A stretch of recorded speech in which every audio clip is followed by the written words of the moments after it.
E temos certeza que tudo o que foi falado nos últimos dias será realmente explicado, e tenho certeza que a população adotará como precisa, né, essa contagem dos números sobre o coronavírus. E a gente torce, pede a Deus que, o mais breve possível, nós tenhamos um ponto final nessa questão. Mais uma vez, lamentamos profundamente todos aqueles que, a vida de todos aqueles que nos deixaram. E a OMS, nas últimas semanas, tem tido algumas posições antagônicas, né? A penúltima sobre a hidroxicloroquina. Foi determinado a suspensão de pesquisa e depois voltou atrás. Inclusive, essa questão, daqui a pouco, quando o ministro da Saúde for falar, ele vai falar sobre o estado do Amapá, o que vem acontecendo naquele estado no tocante à hidroxicloroquina. Então, as pesquisas continuam no Brasil e não temos a comprovação científica ainda, mas relatos de pessoas infectadas e de médicos, em grande parte, têm sido favoráveis ao uso da hidroxicloroquina com a azitromicina. No dia de ontem, mais um dado da OMS, que a grande mídia ainda não divulgou. Tenho certeza que a mídia vai dar um grande destaque no dia de hoje a essa matéria, tenho certeza absoluta, levando-se em conta a isenção e o compromisso da imprensa brasileira com a verdade, acima de tudo, porque foi noticiado ontem, também de forma não comprovada ainda, como nada é comprovado na questão do coronavírus, mas que a transmissão por parte de assintomáticos é praticamente zero. Então, isso vai dar muito debate e muitas lições serão tomadas. Então, com toda certeza, isso pode sinalizar a uma abertura mais rápida do comércio e a extinção daquelas medidas restritivas adotadas, segundo decisão do Supremo Tribunal Federal, adotada por governadores e prefeitos. O governo federal não tem qualquer ingerência nessas medidas restritivas, como, por exemplo, fechamento de comércio, proibição de frequentar aí espaços públicos, entre outros. Então, vai ter muita discussão, tenho certeza que a imprensa vai fazer um trabalho maravilhoso tocante a essa questão. Porque todos nós sabemos, desde o começo, o governo vinha dizendo que a vida em primeiro lugar, mas não poderemos deixar muito distante a questão da empregabilidade no Brasil. Não temos o número exato ainda, mas foram milhões que perderam seus empregos formais, os outros 38 milhões de informais, segundo a OIT, na América do Sul, perderam 80% do seu poder aquisitivo. Então, isso nos preocupa e muito. O ministro da Economia, Paulo Guedes, apresentou uma das propostas do auxílio emergencial de R$600, que ajudou em muito esses 38 milhões de informais e também o pessoal que recebe Bolsa Família, porque quem recebia abaixo de R$600 teve a complementação desse recurso. Me parece que os Correios assinou algo com o Ministério da Cidadania, o Onix poderia rapidamente falar sobre isso depois. Aquelas pessoas que estão sob análise poderão ir agora nos Correios, né, de forma individual, obviamente, e tratar desse assunto, que nós queremos pagar todos aqueles que fazem jus a esse auxílio emergencial. Que a gente sabe que o recurso é pouco, mas para quem perdeu tudo, R$600, ele sobrevive, né, ele passa por esse momento. E como bem disse aqui, a imprensa hoje vai ter um papel excepcional, fundamental, ao discutir a questão da transmissão, na não transmissão por assintomáticos, no tocante à abertura de shoppings, no comércio, de maneira geral, e das demais atividades no Brasil. Quem sabe até, né, de acordo com a forma como a imprensa debater esse assunto, com pessoas realmente interessadas no futuro do Brasil e nas vidas em primeiro lugar, nós voltarmos àquela normalidade que tínhamos no começo do corrente ano.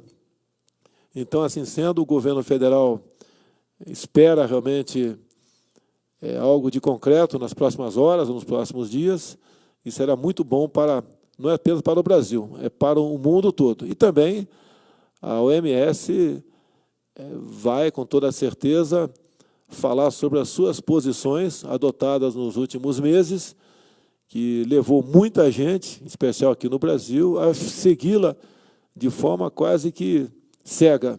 Tá? Nós devemos, sim, seguir as orientações desses órgãos, mas o debate, o contraditório e principalmente o efeito colateral dessas medidas não poderiam ser deixados de lado, como o nosso governo não deixou de lado. A própria Damares, talvez ela fale sobre as consequências desse confinamento, as consequências tocantes à violência doméstica, abusos, depressões, a questão da garotada em escola, o que influenciou na vida dessas crianças que estão em casa e não estão na escola, e com toda certeza esse pânico que foi pregado lá atrás por parte da grande mídia no tocante ao vírus, começa talvez se dissipar a partir desse dia de hoje, levando-se em conta o que a OMS falou sobre o não contágio, ou próximo de zero contágio por parte dos assintomáticos. Então, o que nós mais queremos é voltar à normalidade e o país aí retornar ao caminho da prosperidade. Então, a partir desse momento, eu vou passar a palavra ao ministro-chefe da Casa Civil, Braga Neto, para conduzir os trabalhos dessa reunião. Obrigado, presidente. Presidente, bom dia. Vice-presidente, bom dia. Senhores e senhoras, bom dia. Bem objetivamente, a finalidade dessa reunião é uma rápida consciência situacional dos trabalhos que foram feitos no tocante à pandemia e as soluções que foram dadas pelos ministérios. Foram selecionados somente 13 palestrantes, em virtude do tempo, né? E eu pediria aos senhores que observassem o que foi estipulado de tempo para cada um. Nós começaremos com o vice-presidente. Bom dia, presidente. Bom dia, senhoras e senhores ministros. Relatar as atividades que foram realizadas aí ao longo desse primeiro semestre pelo Conselho Nacional da Amazônia Legal. Lembrando como se originou a questão do Conselho. No final do mês de janeiro, na primeira reunião que o presidente Bolsonaro fez nesse ano, o ministro Ricardo Salles, por iniciativa dele, apresentou ao presidente da República a ideia de que fosse criado um conselho para que levasse adiante a sinergia, a coordenação, o controle de todas as políticas públicas voltadas para a área da Amazônia Legal. Então, o presidente decidiu pela reativação, porque esse conselho já havia desde 1995. Ele foi criado no governo do presidente Fernando Henrique, mas nunca se reuniu, ele nunca saiu do papel. Essa é a realidade. A partir daí, com a equipe da vice-presidência como secretaria executiva do Conselho, ou seja, nós não acrescentamos uma única pessoa, não é, na estrutura de governo para poder realizar essa tarefa. Estamos cumprindo a tarefa com os meios que nós dispunhamos. Nós, então, lançamos as bases para o planejamento estratégico e as apresentamos na reunião que foi realizada no dia 23 de março, que foi a primeira reunião do Conselho. A próxima ocorrerá agora no início de julho. Ali nós colocamos os 3 grandes eixos, né, de preservação, proteção e desenvolvimento sustentável, e bem como quais serão as entregas que o Conselho dará ao país como um todo. Então, serão entregas no campo ambiental, no campo econômico, em relação à imagem do país, que vem sendo extremamente atacada de forma injusta, não é, tanto pelos países, né, de fora aqui da nossa América, como também por alguns segmentos aqui dentro do país. Também entregas no campo social e, óbvio, em relação à soberania. O Conselho ficou estruturado em 4 comissões, uma comissão integradora, a cargo da vice-presidência, uma comissão de proteção a cargo do Ministério da Defesa, que trata de segurança, defesa, de informações estratégicas, uma comissão de desenvolvimento sustentável a cargo do Ministério da Economia, que trata de infraestrutura e políticas públicas, e uma comissão de preservação a cargo do Ministério do Meio Ambiente, que trata de gestão ambiental e ordenamento territorial. Também existem subcomissões, não é, que tratam da articulação institucional, articulação internacional, saúde e cidadania e a integração de sistemas. Naquela reunião, foram decididas pelo Conselho 8 ações imediatas. E eu quero destacar, a primeira delas é a implementação de um plano de comunicação social que vem sendo intensamente executado desde aquele momento, seja por meio de entrevistas com todos os grandes veículos da mídia, seja por meio de reuniões com as organizações da sociedade civil, com os governos dos estados da Amazônia Legal e, mais ainda, não é, reuniões com embaixadores da União Europeia e de outros países que têm interesse na temática ambiental. A nossa visão sempre é desconstruir determinados dados que são colocados a respeito do país. Um deles, que muito claro que todos aqui têm que a gente ver isso ser repetido continuamente, que é dizerem que tem 20 mil garimpeiros na terra indígena Yanomami. Ora, minha gente, o estado de Roraima tem 400 mil habitantes. 20 mil pessoas é 5% da população do estado de Roraima. Mais ainda, todo mundo que trabalha em logística, imagine a quantidade de suprimento, né, comida, que tem que ser deslocado para abastecer esse pessoal. Seria voos constantes de aeronaves, caminhões se deslocando pela BR-174. Então, isso é repetido, não é, a exaustão. Então, são esse tipo de coisas que nós temos que desconstruir e mostrar a realidade, bem como a questão de genocídio indígena, etc. e tal. Decidimos, então, ativar uma operação para o combate ao desmatamento, uma vez, e reconhecemos isso, os dados existentes indicavam que, após o término da Operação Verde Brasil do ano passado, não é, a turma do desmatamento avançou novamente na execução dessa ilegalidade. Então, o presidente da República assinou o decreto de garantia da lei e da ordem, não é, e desde o dia 11 de maio, sob coordenação do Ministério da Defesa, não é, as equipes aí de Polícia Federal, Polícia Rodoviária Federal, Força Nacional, não é, de Segurança, não é, IBAMA, ICMBio, mais os estados todos aderiram a esse decreto, e nós estamos com um mês de operação com resultados expressivos. E o resultado mais expressivo é o seguinte: o desmatamento no mês de maio caiu ao mínimo, não é, comparado com anos anteriores. Então, o nosso primeiro objetivo foi conquistado. O segundo, presidente, nós não permitimos que no segundo semestre ocorram as queimadas na extensão que ocorreram ano passado.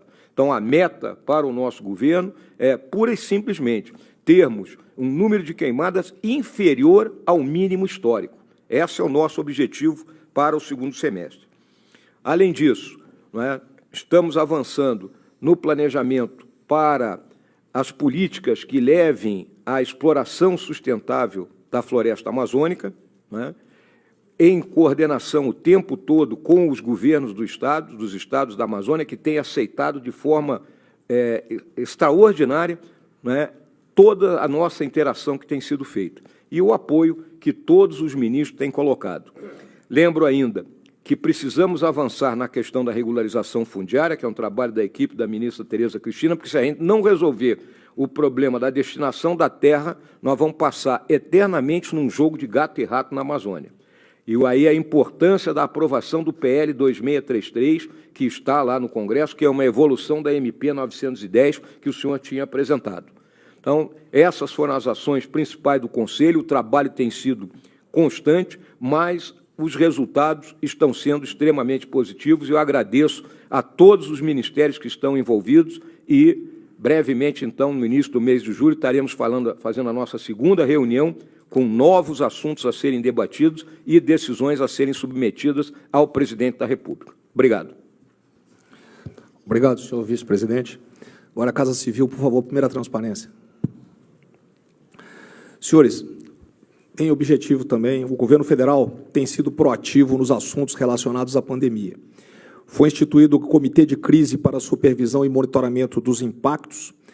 Esse órgão realizou até a presente data 50 reuniões ordinárias com a participação de ministérios, agências, bancos públicos e o Centro de Operações de Emergência do Ministério da Saúde, perfazendo um total de 27 órgãos. Nessas reuniões foram abordados temas sensíveis para o pleno atendimento das demandas.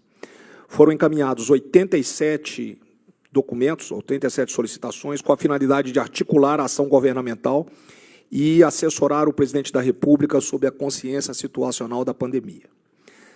Atualmente, existem 5 grupos de trabalho que avançaram na coordenação das seguintes temáticas: repatriação de brasileiros, estratégias de tecnologia da informação, ações estruturantes e estratégicas para a recuperação, crescimento e desenvolvimento do país, é o Pró-Brasil, que está alinhado com o caminho da prosperidade, ações estratégicas para construções de hospitais de campanhas federais e logística internacional de equipamentos médicos e insumos de saúde, consolidação das estratégias de governança e gestão de risco do governo federal. No nível operacional, foi criado o Centro de Coordenação de Operações, o CECOP, formado por 32 órgãos entre ministérios, agências e polícias. O CECOP completa hoje 77 dias de funcionamento de segunda a segunda. O Comitê de Crise para Supervisão e Monitoramento já demandou 137 temas ao CECOP, que dá celeridade às respostas das questões apresentadas. O Centro recebeu quase 900 processos do SEI e mais de 250 e-mails a respeito de temas relacionados ao Covid, o que demonstra o tamanho da responsabilidade e o anseio da população e de entidades para atravessar o quanto antes este delicado momento que nós vivemos. Para possibilitar a transparência e legalidade das atividades, foram sancionadas 11 leis editadas, 36 medidas provisórias e 22 decretos. Já deve estar mudando, já deve ter mais aí agora. As medidas normativas emergenciais adotadas nas áreas apresentadas no slide objetivam a destinação de recursos para auxílio aos entes da federação, aquisições e contratações de insumos e equipamentos médicos hospitalares, proteção individual, testes, crédito para apoio a empresas de todos os portes, financiamento de folha de pagamentos, auxílio emergencial às pessoas que perderam o emprego ou tiveram atividade que lhes provém um sustento interrompidas e apoio à população de vulneráveis. Cabe destacar que a Secretaria Executiva da Casa Civil, em trabalho conjunto com a Secretaria Especial de Comunicação da Presidência da República, órgão ligado ao Segov, tem desenvolvido um módulo de comunicação da plataforma Governa, com a finalidade de criar uma sinergia entre as assessorias de comunicação dos ministérios e a Secretaria de Comunicação, proporcionando pronta resposta aos diversos questionamentos realizados pela mídia, escrita, falada e televisiva, e um melhor alinhamento da narrativa do governo. Eu agradeço a todos a atenção e a exposição da Casa Civil. Ministra Tereza Cristina, por favor. Presidente, vice-presidente, ministra Damares e senhores ministros. Durante a crise do coronavírus, o Ministério da Agricultura, Pecuária e Abastecimento focou suas ações para garantir o abastecimento da população brasileira, a saúde dos trabalhadores rurais e a mitigar os impactos da pandemia no setor agropecuário. Podemos afirmar que, nesse período, garantimos o alimento nas gôndolas dos brasileiros, bem como honramos nossos compromissos de exportação com nossos clientes internacionais. Mesmo com a pandemia, teremos novo recorde na produção de grãos e nossas exportações cresceram comparativamente ao ano anterior. A agricultura brasileira demonstrou mais uma vez a sua importância para o desenvolvimento do país. Mesmo em situações adversas, cumpriu seu papel de guardião da segurança alimentar com sanidade e sustentabilidade. Graças aos nossos produtores, trabalhadores rurais, entidades e empresas do setor, venceremos juntos essa pandemia.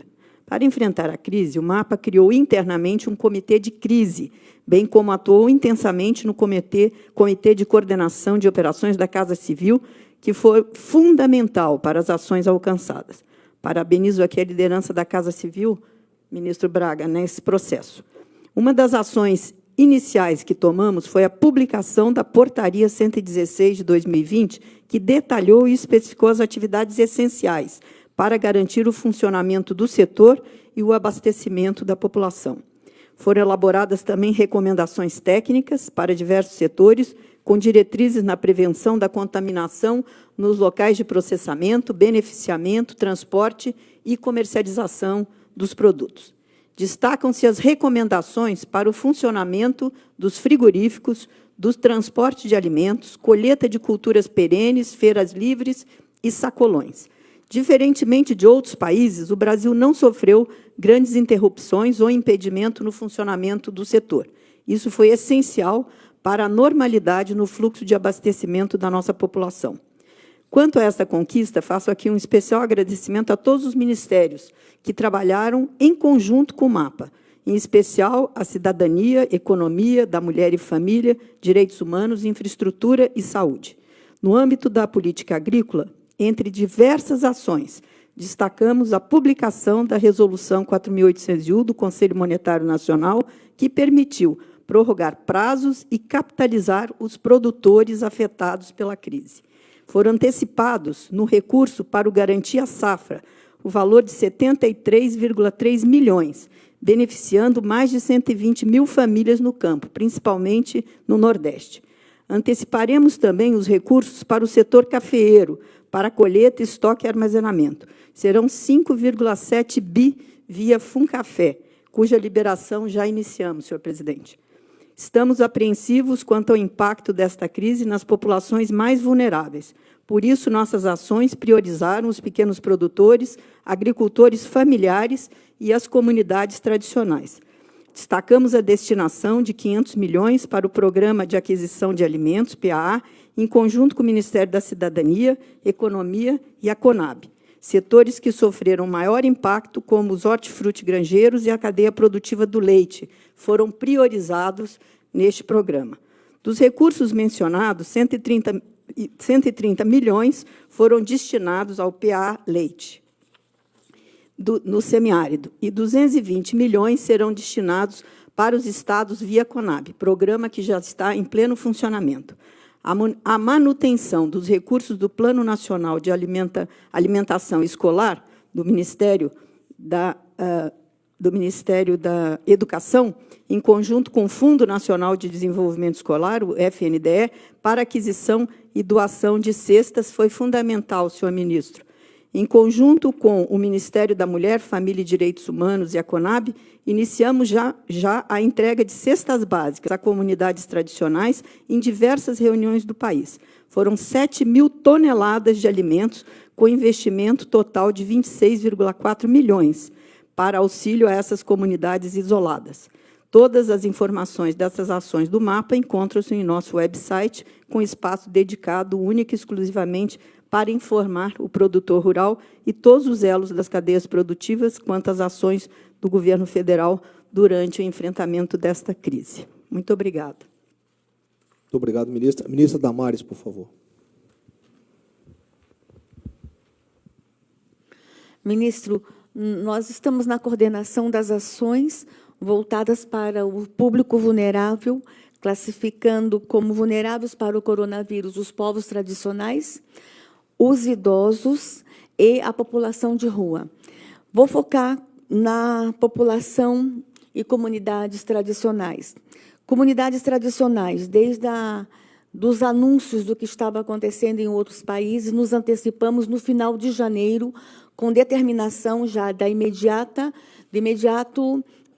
proibição de entradas em áreas indígenas. Temos documentos já datados do final de janeiro que provam o cuidado com a comunidade indígena. A capacitação de mais de 350 mil profissionais no Brasil na orientação e cuidado com os povos indígenas, povos tradicionais, todas as comunidades tradicionais sendo cuidadas pelos agentes de saúde. Mais de 520 mil cestas básicas sendo distribuídas em comunidades tradicionais, distribuídas das seguintes formas: comunidades indígenas, comunidades quilombolas e comunidades ciganas. Se formos somar 520 mil cestas básicas, pensando que cada cesta básica alimenta em torno de 4 pessoas, nós temos aí um público enorme de pessoas de comunidades tradicionais com garantia alimentar por um tempo muito grande. Mais de 34 equipes de profissionais de saúde sendo contratadas para atendimento em loco. Nesse exato momento, profissionais da área da saúde, pelas Forças Armadas, ocupando áreas isoladas, área com comunidades indígenas, todos sendo alcançados, antecipação de vacina para os índios, o número de indígenas alcançado, chegamos a quase 100% de índios imunizados, antecipação de vacina para todos os indígenas. O número de índios que foram contaminados é muito baixo, o número de óbitos de índio em áreas isoladas é muito pequeno mesmo. Nós chegamos a um número enorme de testes rápidos, mais de 11 mil testes rápidos já com indígenas foram feitos. O número de testes rápidos, podemos chegar a 50 mil testes rápidos com indígenas. Hospital sendo inaugurados, áreas enormes de leitos, a exemplo de Amazonas, foi entregue agora 60 leitos destinados apenas ao público indígena, e ainda vai ser entregue nos próximos dias leitos para indígenas no Amapá e Roraima, garantindo assim o atendimento às comunidades indígenas. Hospital de campanha sendo entregue ainda no Amapá e Roraima, hospital de campanha também destinado ao público de comunidades tradicionais, como ribeirinhos e povos ciganos, comunidades ciganas e comunidades quilombolas. A garantia alimentar também está sendo feita por meio da merenda escolar dessas comunidades. A merenda escolar das escolas está sendo destinada a essa comunidade, ao invés de estar na escola, está com essas famílias.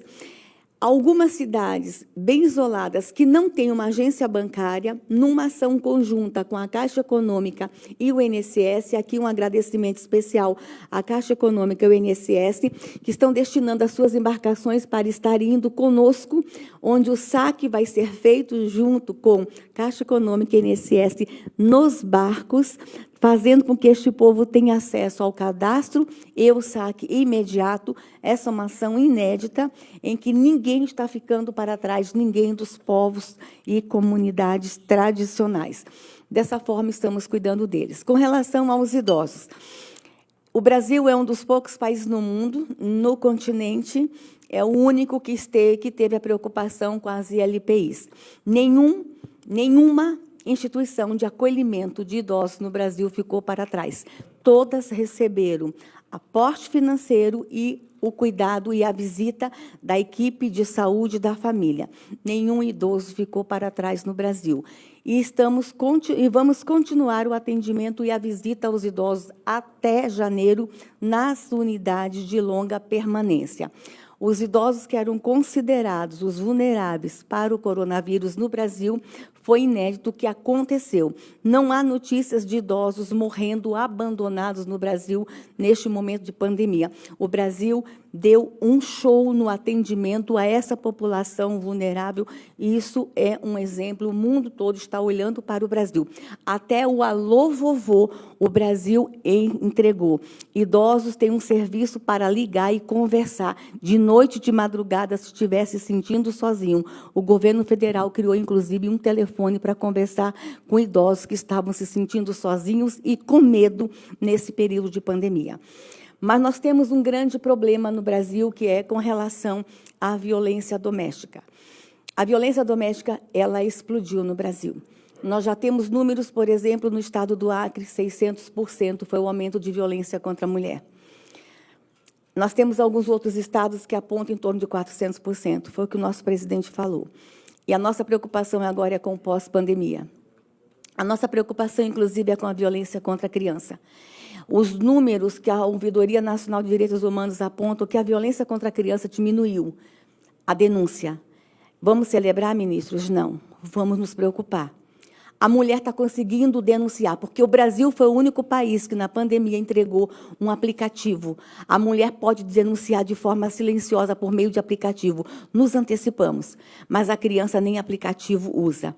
E qual é a preocupação do presidente e a preocupação do nosso ministério? Quando as portas se abrirem e as crianças chegarem nas escolas, que crianças nós vamos receber? A criança está trancada em casa com o agressor. Da mesma forma que aumentou a violência contra a mulher, nós temos certeza que a violência contra a criança também aumentou. Nós já temos indicativo que nos Estados Unidos o número de suicídio, de tentativa de suicídio, cresceu 600%. Já estamos buscando os profissionais de saúde mental no Brasil e já estão anunciando que o número de tentativa de suicídio no Brasil cresceu absurdamente. Então, pós-pandemia, o Ministério da Família anuncia aos senhores que nós vamos ter um número absurdo de anúncio de estupro de crianças, pedofilia, tentativa de suicídio, automutilação, mulheres machucadas. Nós vamos ter, infelizmente, senhores, um momento de reconstrução de nação, um momento em que famílias vão estar machucadas. Estamos fazendo tudo para minimizar as dores neste momento. Nós estamos fazendo tudo que está ao nosso alcance. Mas nós temos que anunciar aos senhores, como Ministério da Família, que nós vamos ter grandes desafios. Nós vamos receber uma nação para a gente reconstruir. E já fica aqui o alerta desde já. Vamos ter muito trabalho, senhores. Tudo que pudermos fazer aqui com os vulneráveis, estamos fazendo. Mas nós vamos ter muito o que fazer com relação às famílias que nós vamos receber pós-pandemia. Fica aqui o registro do Ministério da Família. Damares, só para reforçar, então, essa comunicação da OMS ontem, de que o assintomático não transmite, vai abreviar essa política de fique em casa, do isolamento absoluto, até de lockdown, que vai ajudar que os males não sejam maiores como efeito colateral do tratamento da pandemia. Ministro Paulo Guedes, por favor. Não, é isso mesmo, ministro Paulo Guedes. Bom dia a todos. Anunciada a pandemia oficialmente no início de março, o presidente me pediu que acompanhasse o Ministério da Saúde para fazer essa comunicação junto com o presidente da Câmara, o presidente do Senado, numa sessão do Congresso, uma sessão extraordinária do Congresso.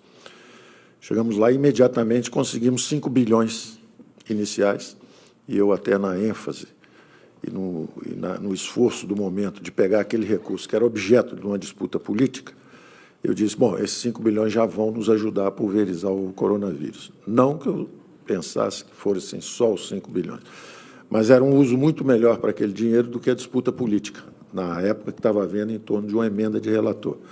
Eram 15 bilhões, 5 nós já tiramos naquela reunião e jogamos imediatamente para o ministro da Saúde.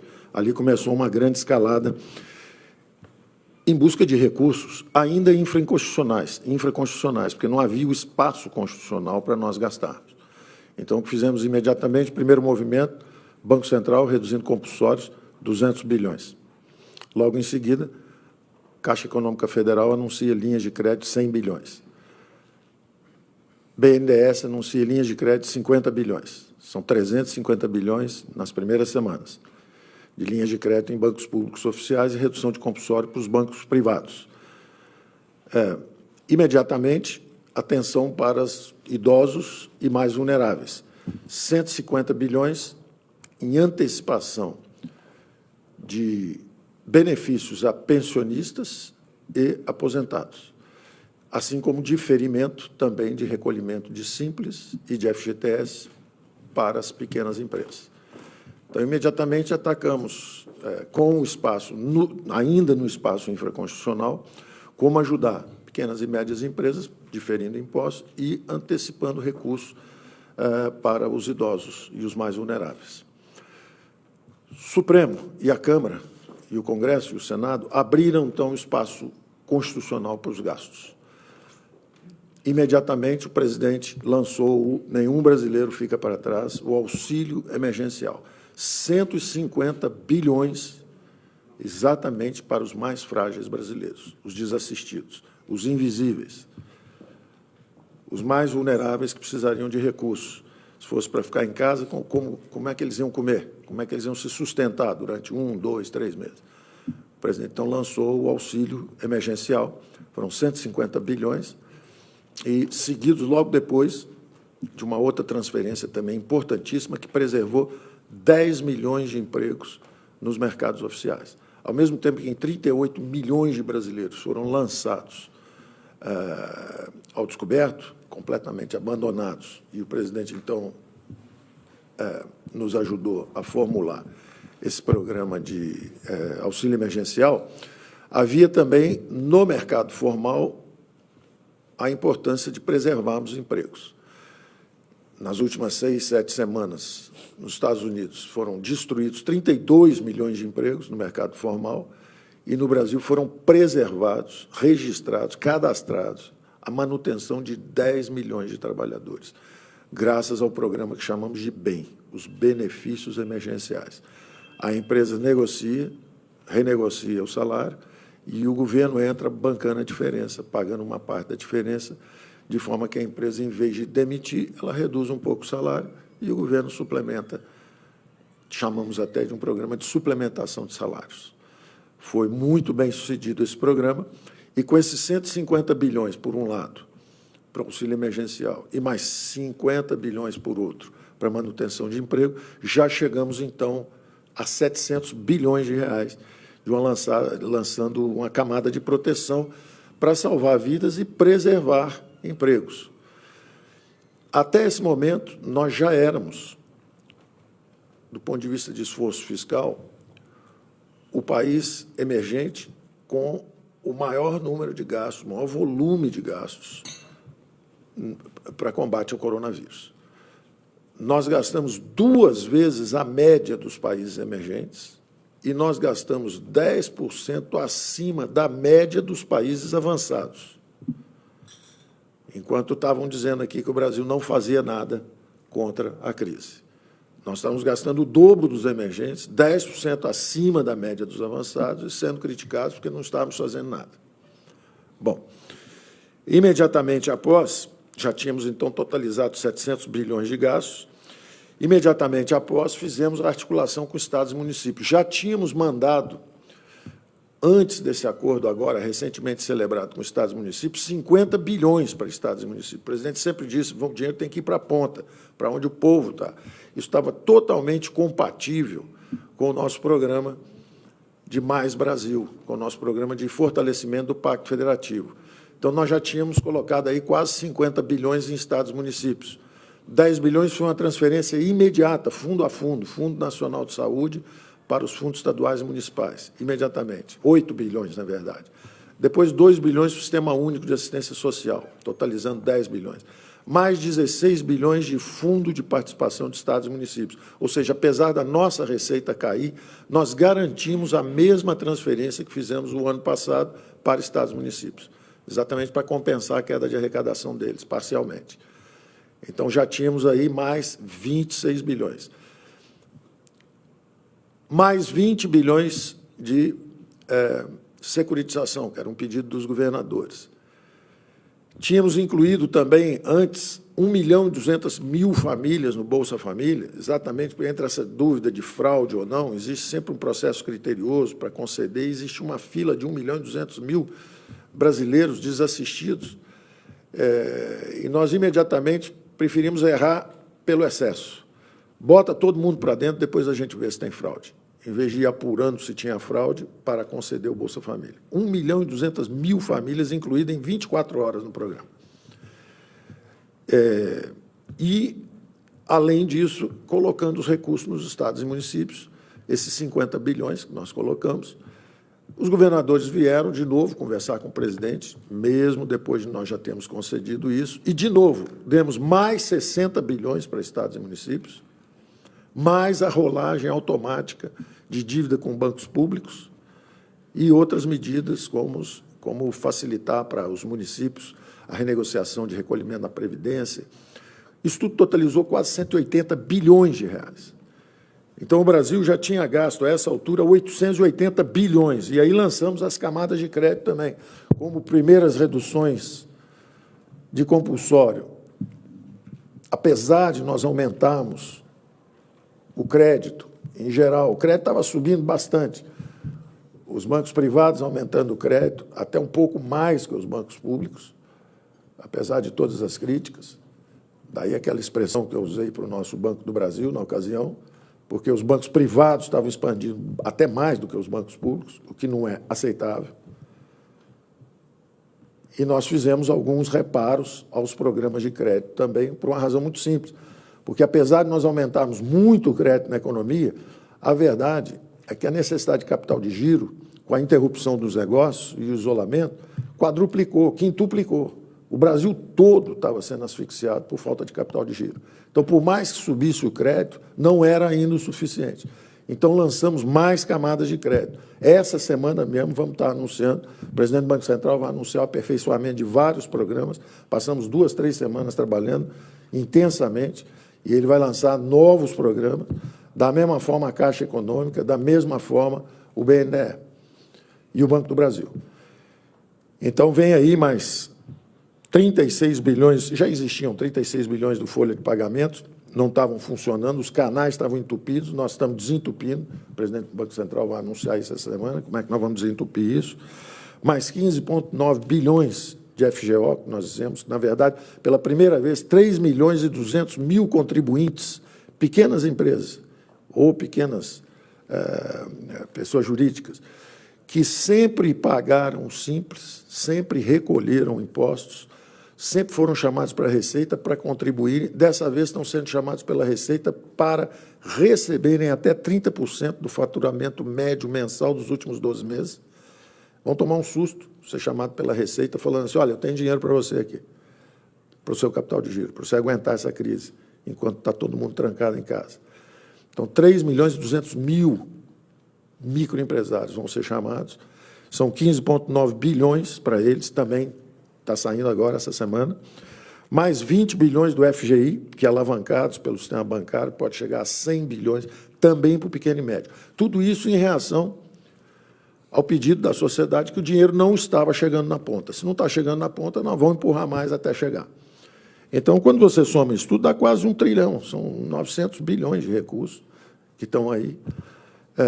Naturalmente, isso pressiona os orçamentos esse ano, mas nós sabemos que o ano que vem tudo volta ao normal. Daí a importância do veto presidencial para que esse auxílio à saúde não se transforme em aumento de salários, que seriam despesas permanentes, quando, na verdade, nós temos que enfrentar agora essa crise da saúde. Então, está tudo...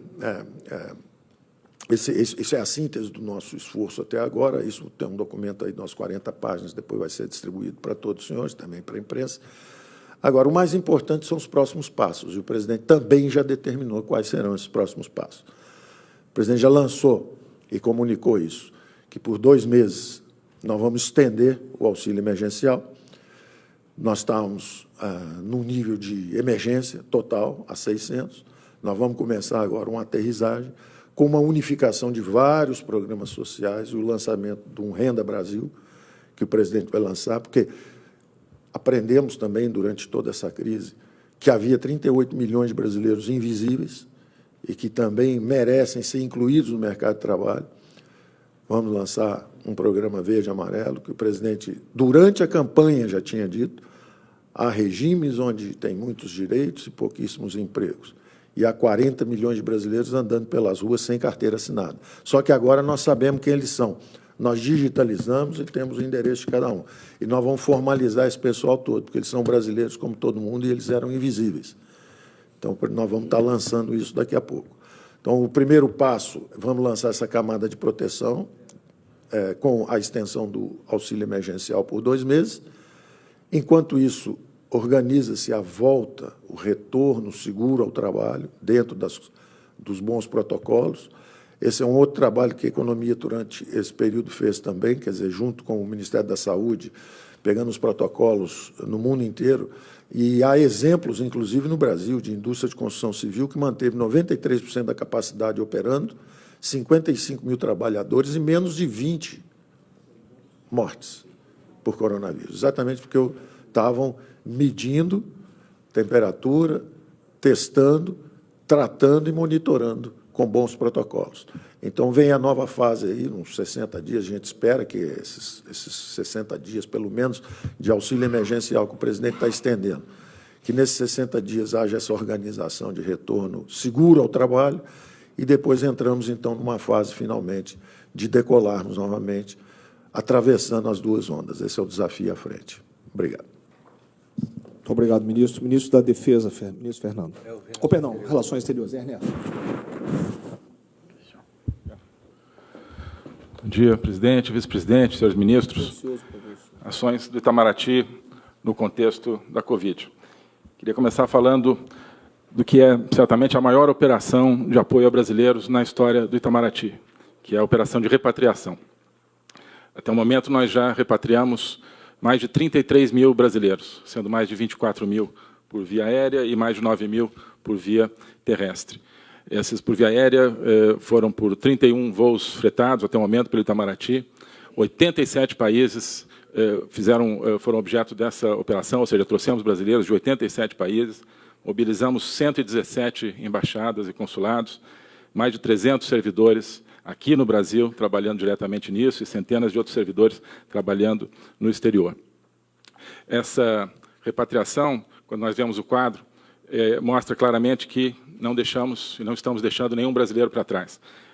Desde países como Portugal, onde repatriamos mais de 8 mil brasileiros, Bolívia mais de 5 mil, Argentina mais de 4 mil, Peru, México, Paraguai, Espanha, todos mais de 1.000 brasileiros, até países onde trouxemos um brasileiro, como Sudão, Belize, Mauritânia. Trouxemos brasileiros de lugares isolados, de difícil conexão, como Laos, Camboja, São Tomé, por exemplo. 10 brasileiros, no caso do Laos, 9 no Camboja, ou seja, nós acho que estamos atualizando e complementando o princípio que nos inspira, o lema do Barão do Rio Branco. Né? O lema do Barão do Rio Branco, lembrar-se da pátria em todos os lugares. Acho que hoje nós podemos dizer, lembrar-se dos brasileiros em todos os lugares. Isso está claramente refletido nessa ação de repatriação. Outra dimensão, a coordenação regional com nossos vizinhos e países sul-americanos, tanto no âmbito propriamente regional, através do ProSul, novo mecanismo de coordenação sul-americano criado no ano passado, que vem funcionando, assim como no âmbito bilateral. Então, preocupação, por exemplo, em manter fronteiras funcionando em benefício das populações de fronteira, muito especificamente com o Uruguai. Conseguimos um entendimento com o Uruguai para manter em funcionamento a circulação de fronteira, beneficiando 800 mil pessoas, 500 mil do lado do Brasil e 300 mil do lado do Uruguai. Acompanhamos a situação com todos os vizinhos, são políticas diferentes, e exigem contatos bilaterais com a Colômbia, por exemplo, sobre a questão de saúde na fronteira. Com o Chile, nós fizemos um memorando para permitir que as pessoas em conexão no Brasil pudessem ir para o Chile, chilenos no Brasil em conexão para o Chile, brasileiros em conexão no Chile voltarem para o Brasil, enfim, toda uma série de ações com nossos vizinhos para permitir a maior facilidade possível na repatriação e no atendimento aos brasileiros. Na dimensão de equipamento hospitalar, de medicamentos, nós conduzimos ações com vários parceiros e recebemos doações, organizamos vinda de equipamento, vinda de medicamentos. Nos Estados Unidos, por exemplo, recebemos 1.000 ventiladores e 2 milhões de doses de hidroxicloroquina, além de 6 milhões de dólares em ajuda para combate à pandemia. Com a Coreia do Sul, por exemplo, identificamos exportadores sul-coreanos de insumos, equipamentos, inclusive, nesse caso, em coordenação com governos estaduais, em benefício, por exemplo, dos estados de Minas Gerais e do Amazonas. Trabalhamos muito também nesse nível dos estados, apoiando sem nenhuma diferenciação todos os estados da federação que precisaram desse nosso apoio. Trabalhamos com a Suíça, por exemplo, com a China, no apoio a 50 voos para trazer 240 milhões de máscaras, importação de 3 milhões de testes de Covid e outras ações.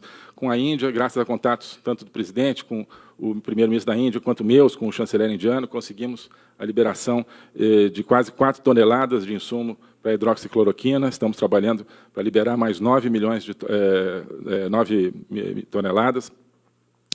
algo difícil, há muita demanda mundial pela hidroxicloroquina, temos conseguido os insumos para permitir a nossa oferta. Com Israel, trabalhamos na tecnologia para a fabricação de respiradores, com os Emirados Árabes, tecnologia de testagem, ou seja, utilizando todos os nossos contatos bilaterais e em benefício da capacitação do Brasil no combate à pandemia.